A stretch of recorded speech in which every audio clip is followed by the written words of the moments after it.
Hi, I'm Jennifer. Welcome back to the channel. Today I am going to be speaking specifically to the students who are already pursuing a psychology course.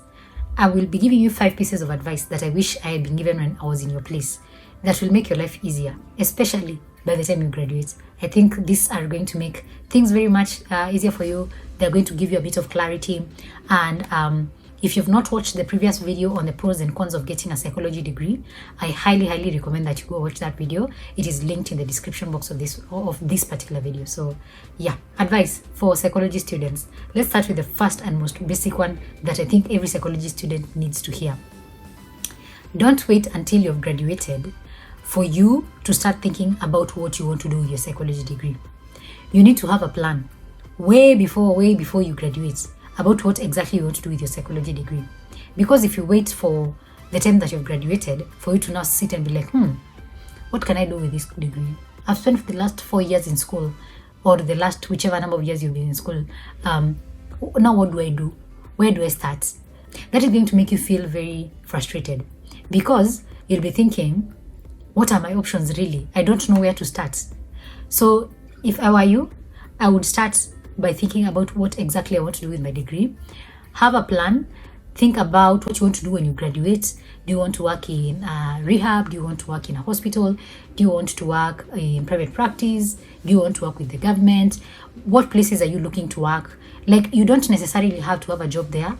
Just think about what it will be like when you get there, so that at least you can start curating your life, the life that you're looking to have. The other thing is that psychology is a very wide field, and you need to find something that you are interested in, that you can focus on, because at the end of the day, you can't do everything in psychology.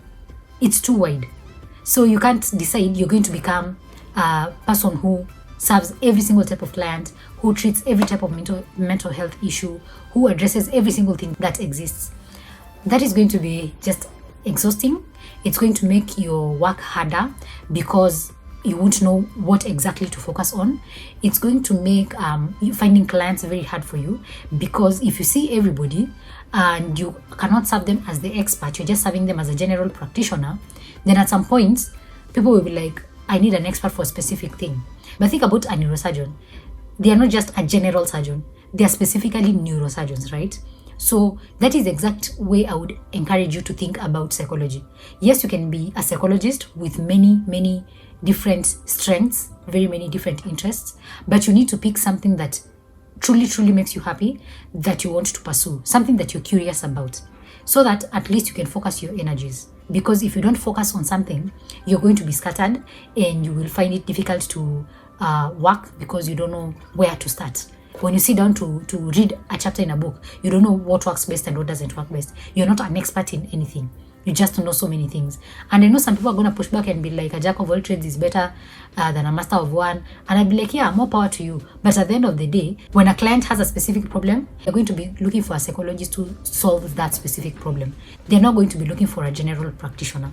That is just my opinion. I could be wrong, and do what works best for you. But that is my piece of advice. If you decide that you don't want to do the conventional one-on-one therapy with clients, then I will encourage you to define a career for yourself, to spend your days collecting skills and experiences that will enrich that career path, so that you build a unique profession for yourself.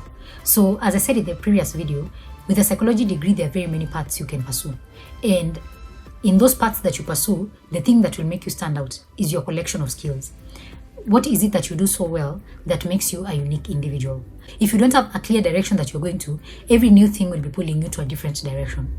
You will be waking up one morning, you do this thing, the next thing you're doing another thing, and you never really focus on something that you can provide your services in. Again, this ties on you finding things that make you a unique individual, so that you can provide services that are catered directly to the client. You're not providing services just like a general practitioner.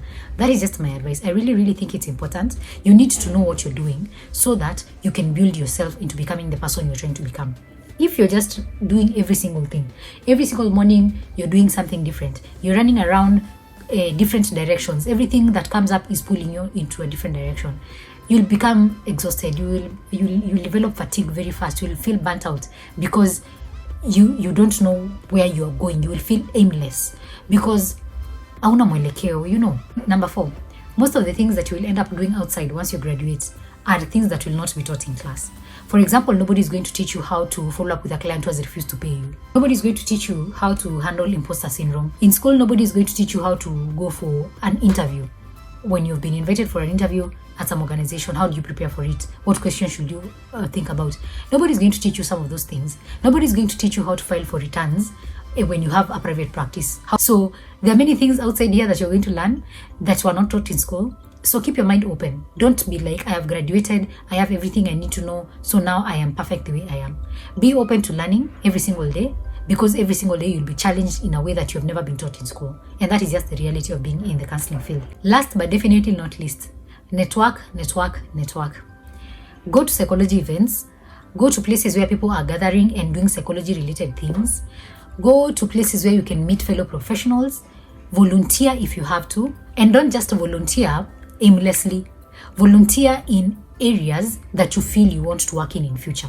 So if you feel that you want to work with kids in future, you want to be dealing with clients who are children in future, go volunteer in places where children psychologists are working, or where children psychologists are needed. Don't just volunteer aimlessly. Use your volunteer time as something that builds up your CV. If you want to work in prisons in future, find a way that you can volunteer in a prison in one way or another. It doesn't matter whether you're volunteering as a counselor or you're volunteering as somebody who just goes with other groups that are going to visit prisoners. Volunteer, go to places, network with people, meet different people in the field, meet people who are where you are, meet people who are already 5 steps ahead of you, meet people who have been practicing for a long time, meet people who have just started their career as psychologists. Going to these networking spaces and volunteer spaces is going to help you build your CV. It's going to help you build valuable connections. It's going to help you understand whether the career you've chosen is one that you actually want to be in, because now you will get to meet people who are doing the things that you can see yourself doing in 4 years by the time you graduate. It will put you in the center of the action. So I think that's a good experience. That's a good experience to have, so that by the time you graduate, also you don't start from scratch when you're looking for a job. By the time you graduate, people will already know who you are. They can recommend jobs to you. You can reach out to them and be like, oh, by the way, I've just graduated. I am looking for a job in our field. In case you hear of anything, kindly remember to send it to me or to mention me. Right? So volunteering and networking helps you build connections, and those connections are valuable when you're looking for things in future. And they're also connections that can just enrich your life in general. You'll have people that you know are already in the field, and it makes your life easier. With those 5 pieces of advice, I hope that you will feel empowered to go ahead and pursue your degree. You will feel empowered to know that you are in a field that has people that care. And I encourage you to apply yourself, to put yourself in places that benefit you, and don't waste the chance that you've been given to go to school. There are many people in the world who never get the opportunity to go to school, and you have that opportunity.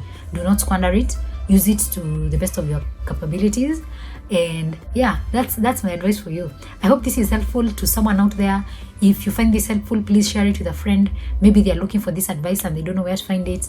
Please share it with them. Send them this link on their WhatsApp and everything. Share it on your Instagram stories and your Facebook pages. Let's spread the information. Thank you for watching. I appreciate you being here. And remember to subscribe to the channel. In the description box, I will link a video on what options lie ahead once you graduate. Like now you've graduated, what now? What do you do next? If you have any questions for me, send them through. I will respond in 48 hours or less. All my contact information is in the description box. And remember to join our Telegram community. It's a place where we are trying to build something special to give you access to Q&As and a community of psychologists who care for you. So thank you for watching, and I will see you in the next video.